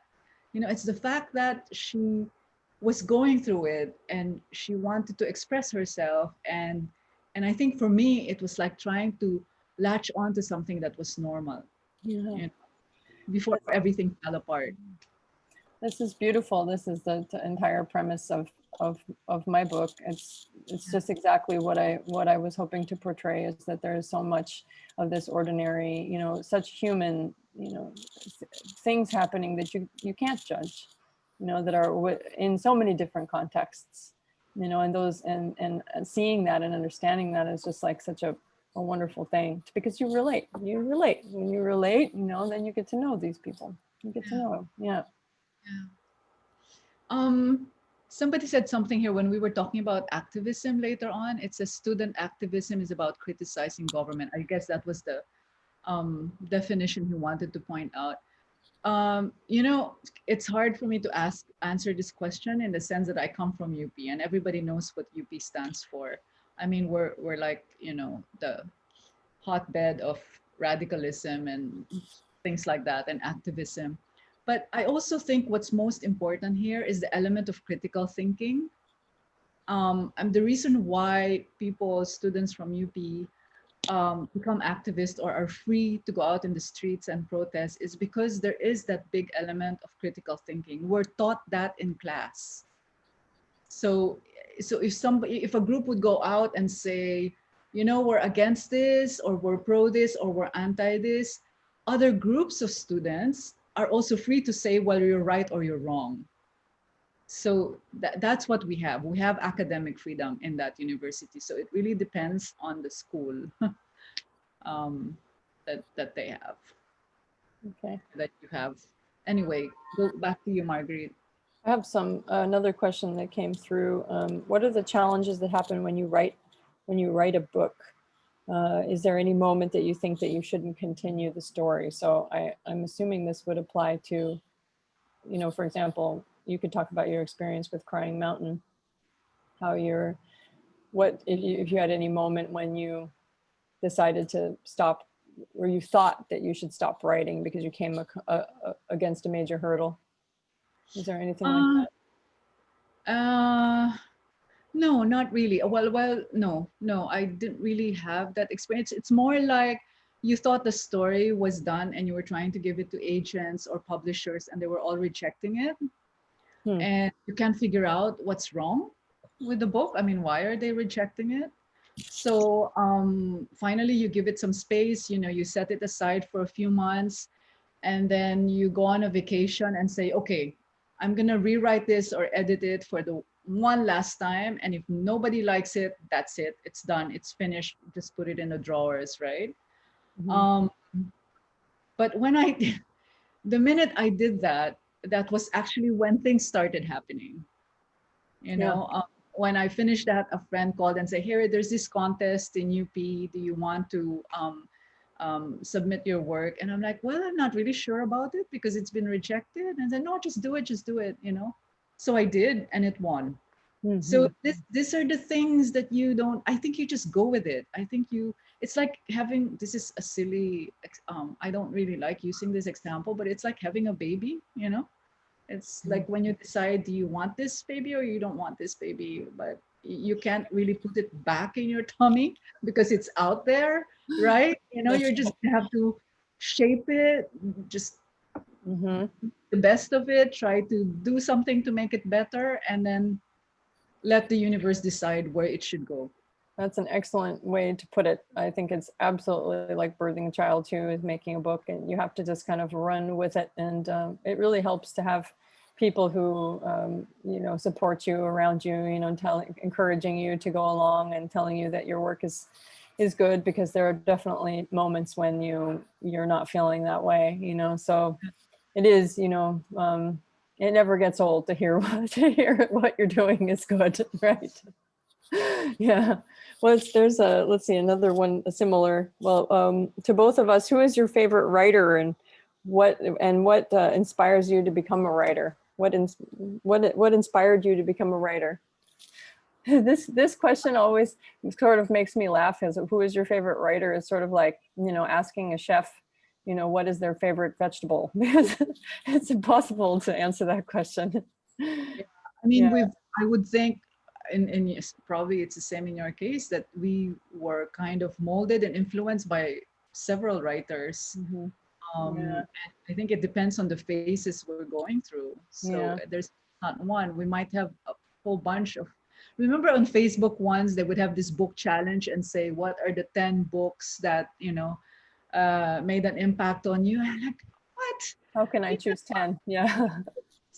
You just can't. There are Yeah. just so many." Yeah. Yeah. But is there any one writer that pops to your mind whose style you just love, or Well, I used to really adore Milan Kundera. mm-hmm. And of course, I don't know if you had the Gabriel Garcia Marquez phase where you had to read all his books. So there's that. But the French writers, I don't know if, I mean, there's, Mm-hmm. um, It's hard to say. yeah. What did you have a moment when you knew you'd become a writer? Like what was the thing that inspired you to become a writer? I think it had also a lot to do with being a journalist. I felt like um, I can't just leave a story like this. There has to be more to it than this. Mm-hmm. There has to be more than writing the news. Mm-hmm. Yeah. I think it came off from that. Mm. Yeah. Yeah. Mm, mm. So how do are we, here's more questions. There are a lot of questions? There's a lot of questions Oh, yet. okay, great. Okay, so what are the advantages you've got from writing? Um, okay, from writing with your chosen concept to theme. What does that mean? What are the advantages you've got from writing with your chosen concept? Depends on the chosen concept and what is the. Yeah, who's this question for? Is this Okay, let's go on to another question because it's hard to, don't understand what that means. Let's see, what pre-existing perceptions of yours were altered during and after the writing process of your book? Is that for me? Or I guess, yeah. Okay, definitely. This is a great question. I think that um, I thought that the process of putting to this book together and meeting the writers would offer like a little bit like I guess I thought it would be a little simpler in terms of finding people that were living in many different places all over the world. And I learned, you know, how, I mean, I suppose it's hard to say that I didn't already know this. I mean, I know that we have so many different layers as people, but it was incredible to learn how much that puzzle of a person, you know, doesn't really necessarily make any organic sense. And I mean, I should have known that about myself, you know, like just looking at myself. I mean, I'm from Southern California, and how did I end up in Sri Lanka? You know, but that's how all people are. So I think that sort of woke up that reality in me is like how many people have this multi-layered sense of identity. And so, and even more so, you know, with this question of religion, how religion wasn't really, you know, is really only like such a fine, you know, layer of a lot of people's identity and how they actually talk about themselves, refer to themselves, like people to see them and everything like that. And also not only understanding that, those many layers, but understanding how those layers of can change over a person's life, you know, how people identify themselves and how they grow and they change and what that means as they go. And not only that, it gets even more complicated because when you take that person and move that person into a new country, the way that people react and identify with them is completely different. So I think that that was a huge lesson for me with this experience, is understanding our many layers of identity and how each person is so incredibly unique. You know, it's like, I think Bina Shah, who wrote the foreword of the book, she has a wonderful metaphor for, you know, picking up a crystal, you know, and turning the crystal this way and that, and seeing the many ways to look at, you know, one person, you know, so this diversity is just incredible, and even more incredibly rich and multi-layered than I even would ever have imagined. So that was my big lesson. Let's see, there's another question, combination. Pointing to my questions. This is a combination of a question from Facebook and from Zoom. As successful writers, what is the most important thing you can advise to young adults who want to start writing their own book? Okay, this is a great question for you, Chris. It's very short. I would just say, just do it. It's as simple as that. You know, if you're working, if you have a laptop, just turn off Facebook and start writing. If you just want to do longhand, just get a notebook and go anywhere. If you want to like write in a cafe, do it. I don't like writing in cafes because it's too noisy. But just start. Just do it. Just start with the first sentence. That's all there is to it. Yeah, I couldn't agree more with that one, because you can spend years. I mean, some people spend decades agonizing over what it is that they're going to plan and to write, and, you know, talking about it and everything. And what you really need to do is just get started. Yeah. And know the voice, right? You have a voice. So maybe you could start with your voice. Yeah, I mean, be yourself. Be with yourself. yourself. Get Yes. started. Yeah, it's a good answer. Yeah. What else have we got? Okay. Let's see. Creative block. As a writer, how do you overcome having no creative juices when you want or should you need to get down another chapter? So do you take a rest, or do you force yourself because you have deadlines?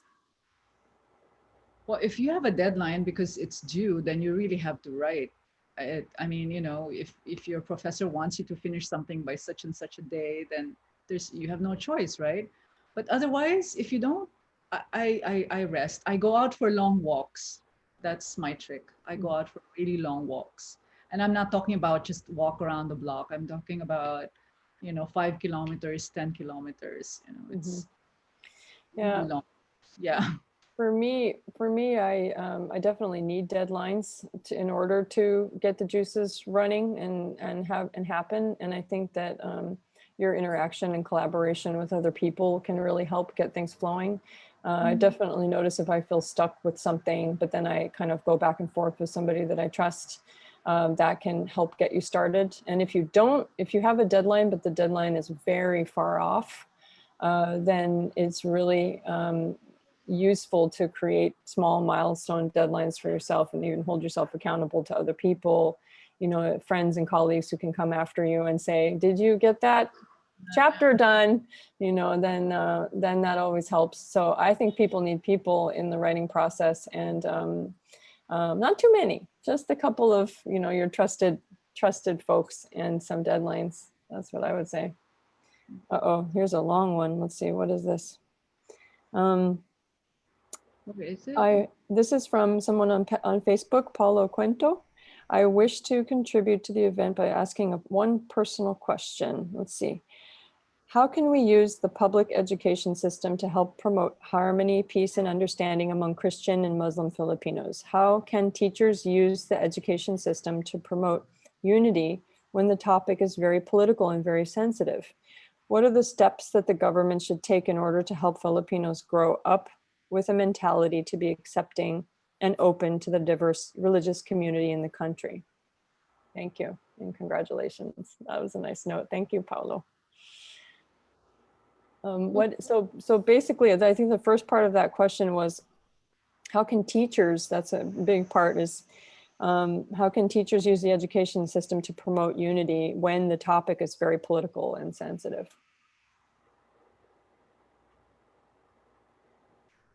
Were you going to answer that? No, I don't have an answer to that. I mean, I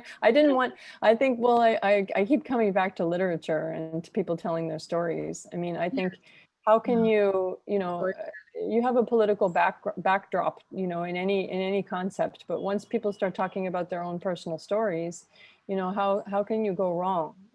So I think that that's how the education system can do it, is to encourage people to talk about their own stories. If they're not writers, then we need to introduce more literature. We need to introduce more literature from other places, from other people, from other voices, to celebrate those people. I mean, in a class where you're studying literature from maybe, you have a handful of 5 books on the syllabus that have people coming from different places, then the teacher needs to celebrate, have those students write essays about what did you understand about these people and how they're different from you. So talk about the human perspective more. I think that that's really important, is that the students are coming up with their own ideas of, how is this person different than me? How is this person, what would I like to know more about this person? How is this person the same as me? How do I relate to this person? How do I empathize with this person? That's the way, I think. It's the only way I know how. So I remember a friend telling me that nation building is in storytelling. That's a beautiful quote. Yeah. So I think the more they do that, the more it's encouraged. You get yourself, open to tolerance, to equality, to all these things that are really important now, especially now. So and basically, and the most important thing too, which is to read. Just keep reading. And read good books, and you can do that. You would know what's a good book and what's not a good book just by spending time in a bookstore. Yeah. That's the beauty of librarians. Yeah. I mean, go to a library, just even just one shelf, I'm sure you'll be able to find one good book on a shelf. And and you can also maybe talk to your librarians and ask her, which are books here that you would recommend. I can't recommend more to everyone who's listening to talk to your librarians. Librarians are a special breed of wonderful people who know so much about books. So yeah. Sorry, tell me. Sorry. No, thinking of this novel written by this Spanish writer about the books. Mm-hmm.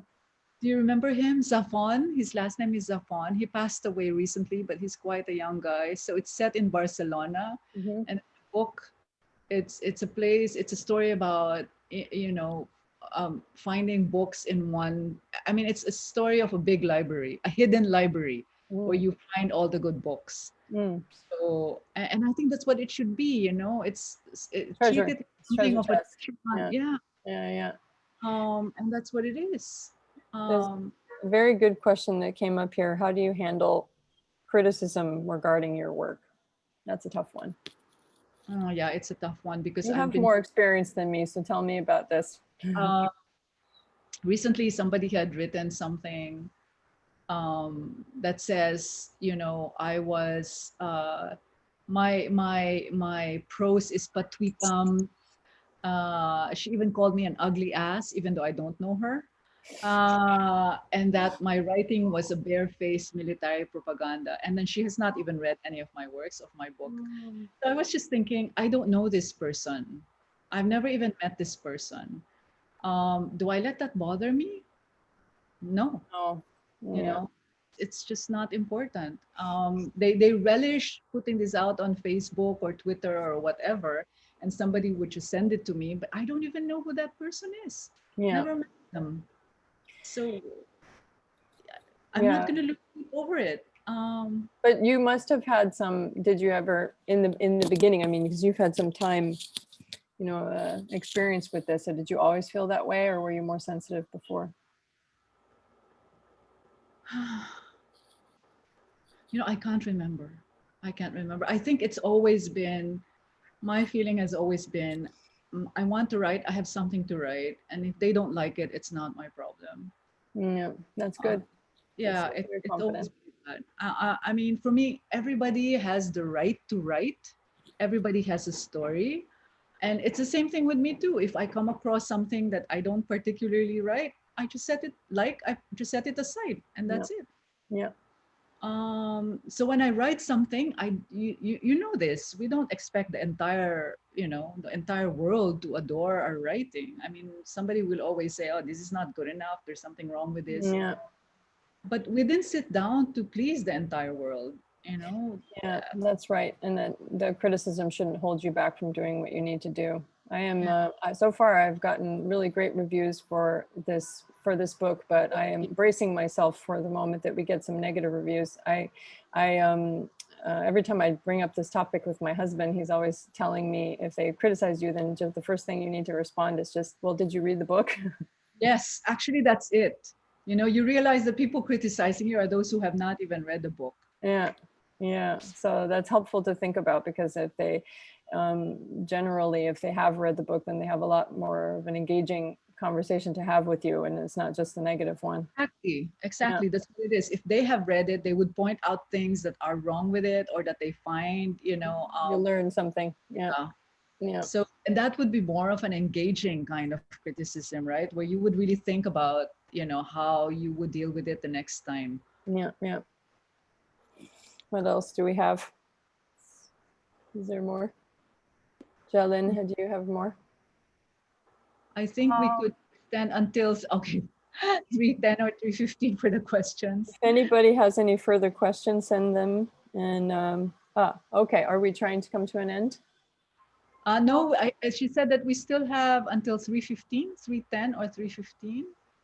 yes. So You have there's something here that says, let me paraphrase my previous question. Was that the one you were talking about? How do you handle possibly. criticism? Possibly. So what is that? What is the paraphrase? How do you handle criticism? Oh, okay, we've got it though. Yeah. Yeah. So here, she said, Miss Jalen said that we could go until 3:30. Are there other unanswered questions that we might have missed something? Because there's Facebook and there's Zoom. Right, Yes. right. But actually, some of the questions already like overlapping and in relation. Okay, Ah, in We the have topic. covered that. But Yeah. if I think the participants will have questions. They have still. I'd be happy to. I'm really Yes. looking forward to engaging with any other Yes. questions about the Actually, I writing have process. questions too, but I think that will be like prolonged more. But I no, I have mean, we still have until what, 3:15 or 3:30? Then yeah, let's. okay. If you sure. Are you okay with that? Great with the time. I'm okay. Oh, this Okay. is okay. Okay, sure. So I will just like to give the comments first. for our, I would just like to shout out this. So this is from a retired professor before from our library in information science. He would like to give his congratulations that he said it's time for us to do the culture of book talking. So it's very rare actually these days to have this kind of event. Then likewise, from another writer, she's a Filipino writer here, and likewise a librarian. She commented that more book events like this, we need to hear from readers. So we are very glad. So they want to extend their thanks and their congratulations to us. We are having this. That's wonderful. Thank you.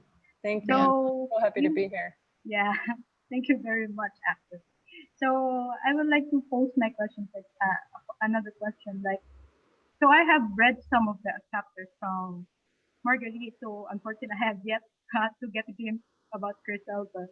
So um, before I have mentioned about the empathy. So uh, actually, very hard for me to put in words too. But um, I would like to hear it, this question could be applied to Criselda to that. Um, what do you think? What are your expectations for the readers whenever they are reading your works? Do you have some expectations from yourself or expectations from the readers when they read your book? So I think that's one of my questions. Thank you. For me, I have been really grateful to see that in many of the reviews, people have really understood the nature of the project. And so the book, I mean, the book is a 35 short stories, but it could have been framed, you know, with any kind of concept. It could have been framed differently. And I was really pleased to see that just by framing it the way we did, with the title, with the introduction, with the foreword, the way that we did, that it did kind of it did carry through the message that we had wanted. So I think that that felt like that had met my expectations. So I was, it was important to me that people understand. You know, I think one of the first reviews that I got had such a great comment where she said, well, there's probably a combination of reviews, but one of them said it was like having multiple dinner conversations, you know, with multiple people, you know, and where you get to know their intimate experiences over dinner, you know, but then at the same time, she said, there were some, just like anybody in the world, there were some people that I met that I didn't like, and others that I really loved, you know, that I really fell in love with. And that was exactly the point. So that made me really, really happy to hear that they felt like they were, you know, introduced somebody new, you know, that they met somebody new that they didn't know anything about. And that was my experience in editing and these stories and choosing those stories. And when I hear that a reader had that same experience, you know, that they basically had dinner with 35 new people that they would have ordinarily never met. When I hear that, then I think that we, you know, we successfully, you know, we successfully did our job. So what about you? What are your expectations? Do you have expectations when you set out to write a work? Actually, I think it depends on what I'm working on. I mean, if we're talking about Crying Mountain, for instance, I knew that, you know, there aren't many books about Holo, Sulu, especially in fiction. So I think my expectations was more like, I wish people from Sulu would read the book. Although it's not just for them, but for everyone. But I hope they would see what kind of a place it was before the rebellion, before the war, you know, before it became what it is now. So it depends on that, on the subject. So like my latest book, which is about the Battle of Marawi, the same thing. I wish if people read this, I wish they would learn that there shouldn't be a battle, that a city, not another city, would have to be destroyed because of this, you know. So you want to get the book to those people. In a sense, that's part of the challenge, is I want them getting to them to read read it. it. Yeah. Yeah. Mhm. Yeah. Yes. Mm. Yeah. Thank you very much. That was very enlightening. Can I tell you again where you can buy the book? Or sure, Yes. So the book, so others Should, could yeah. you sorry? should.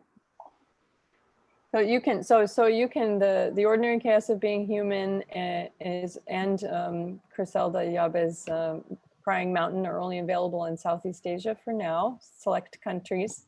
And you can buy them on goguru.com, which ships internationally in Southeast Asia, and locally in the Philippines on acrophils.com. Thank you very much. Actually, um, hopefully we could buy those books, and hopefully we could open the library soon next year. We are very glad that to hear of your voice for your sharing of experiences in the talk for this conversation. So I would absolutely love to know that any of that this book got into any classrooms, and if I can be of any support, I love developing questions for writers and for class discussion or something like that. I mean, I would love to be a part of that. So you have to let me know if you want to use the book for that purpose. I would be so happy to collaborate on that. great. So I think we could temporarily finish the open forum here. Anyway, we left a message that if you could email us, then we could just deliver the questions and then we could respond to them. Anyway, there's someone raising his hand. Yes, I know. I saw that too. So I think he wants to Ask one more question. yeah, Question. I think we could still one question. This is from Jerome. So his question was, what are the things I must consider to know if I should or shouldn't write something about a certain topic, like some sort of reason-like feelings or worst-case scenario, to be misunderstood by the reader? So I think it's difficult to ask that question in the void without knowing what it's about. But the first answer is always just write it. You write something before anyone reads it. It's your story first. So you have to get it out, get it done, get it written, and then you decide what you need to pull out, what you need to take out. And this is what our editors are there for, and our agents are there for. They will help you tell you how it's coming across and ask you those questions. Do you really want to be saying this right now at this time in your life, or is this too sensitive? Do you realize how sensitive this is? But you don't have to worry about that before you write it. You just have to write. What do you think, Criselda? Yes, exactly. Yeah, I don't think you should be dwelling too much on should it be this, should it be that? Will people read this? Will people understand me? Will people see that this is my life? I think, just get rid of all those unnecessary questions and angst, and just write the story that's really close to you, that tugs at your heart, that is precious because it's your story. I mean, your story doesn't necessarily mean it's about you. It could be about someone. It could be about a place. It could be about an event. So it's really know that it's yours. Yeah. Nice. I have a thank you that just came through from Maureen Lamson. Thank you for answering my question. I really appreciate this event, and it's encouraged me to write again. I hope someday I can read your books. And thank you to the organizers of this event. I am missing the library. Yes, Yeah. that's why we brought everything like this in the library. Yeah. Actually, There are many of them. that's one thing I wished for in this country. I wish there was a library in every community. We don't have that. People, we don't read enough. For a country of more than 100 million people, we don't read that much. I mean, there should be a bookstore in every corner. Yeah, The that's country like of this. the ultimate dream for every one of us. That's Yes. really I brilliant. mean, for example, in Greece, in Athens, they have kiosk, which is like our sari-sari store, and they sell books. It could be secondhand books. It could be any books, romance, travel, whatever. And that's one thing that I wish we had. Mm. And I would also like people to be, I mean, when you travel to other parts of the world as well, when you go to, when you take the train or you take the metro, there's always someone reading a book, you know, and this is not what I see in our country. They don't, they just have their phones, you know, that's it. But it would really be great if you read a lot and just not make it a habit, but make it something that you really love to do. It's like you can't live without reading, Yeah. you know? You have to Uh, read what you like to True. read. I think that's part of the thing too, right? You have to go search the things that you really enjoy. yes, I don't ever have a problem putting books down. Some people have, you know, they say they have to do that. And I think there's way too many books to read. If you don't like it, put it down, go to the next. exactly. Just get one, read it. Okay, fine. You don't like the first chapter. Okay, stop. Mhm. Get another books. I mean, one way or another, something will be of interest to you, and without you knowing it, you're discovering not just that world, but yours too. Mhm. You know, Mhm. Very true. Okay. read, READ. Yeah. Thank you very much, Criselda and Yeah. Marguerite. Much Thank you. more. Thank you. Thank you. Are we wrapping up? Yeah, we should like stay a bit for a photo op. Sure, sure, sure. We could just proceed with the program now.